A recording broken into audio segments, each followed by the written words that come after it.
வணக்கம். தமிழ் ஃபுட் கார்னர்ல இன்னைக்கு புதினா மல்லி கார தோசை பண்ண போறோம்.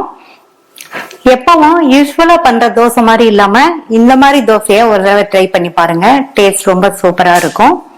இந்த தோசைய நம்ம ரொம்ப ஈஸியா வேகமா செஞ்சிடலாம். இது தக்காளி சட்னி தேங்காய் சட்னியோட வச்சு சாப்பிட்றதுக்கு ரொம்ப நல்லா இருக்கும். இப்ப எப்படி பண்றதுன்னு பார்க்கலாம். இது வரைக்கும் தமிழ் ஃபுட் கார்னர் சேனலை சப்ஸ்கிரைப் பண்ணாதவங்க சப்ஸ்கிரைப் பண்ணிக்கங்க. இந்த மிக்ஸி ஜார்ல ஃப்ரெஷ்ஷான புதினா இலைகள் ஒரு கைப்பிடி அளவு, அதே அளவு ஃப்ரெஷ்ஷான கொத்தமல்லி இலை, கட் பண்ண ஒரு மீடியம் சைஸ் தக்காளி, 2 டேபிள் ஸ்பூன் பொடியா கட் பண்ண வெங்காயம், ஒரு சின்ன பீஸ் இஞ்சி, 1/2 டீஸ்பூன் சீரகம், 1/4 டீஸ்பூன் பெருங்காய பவுடர், 2 பச்சை மிளகாய் சேர்க்கிறேன். புதினா இஞ்சியில எல்லாம் காரம் இருக்கும், அதனால 2 சரியா இருக்கும். நீங்க உங்களுடைய தேவைக்கு தகுந்தபடி சேர்த்துக்கங்க. பச்சை மிளகாவை உடைச்சு சேர்த்திருக்கேன். இத தண்ணி எதுவும் சேர்க்காம நல்லா நைஸா அரைச்சிட்டு வந்துடலாம். 4-5 தோசை ஊத்துற மாதிரி மாவு எடுத்து வச்சிருக்கேன். இதுல நம்ம அரைச்ச அந்த விழுதை சேர்த்துடலாம். தோசை மாவுல உப்பு இருக்கு, அரைச்ச அந்த பேஸ்டுக்கு மட்டும் கொஞ்சமா உப்பு சேர்க்கிறேன். இப்ப நல்லா கலந்துருங்க.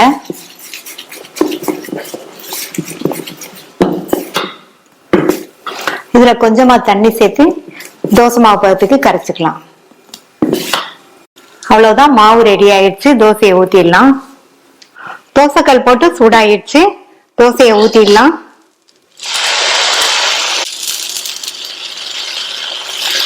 இந்த தோசைய மெல்லிசா ஊத்துங்க, நல்லா இருக்கும்.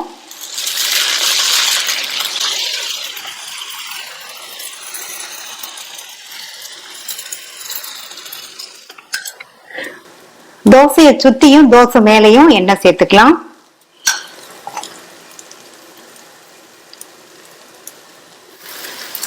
தோசை அந்த சைடு வெந்ததும் திருப்பி போட்டுட்டு அந்த சைடும் வெந்ததுக்கு அப்புறமா எடுத்துட வேண்டியதுதான்.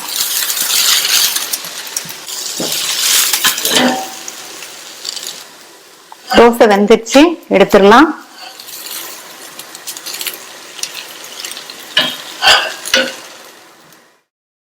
ட்ரை பண்ணி பார்த்துட்டு உங்க கமெண்ட்ஸை சொல்லுங்க. தேங்க்யூ.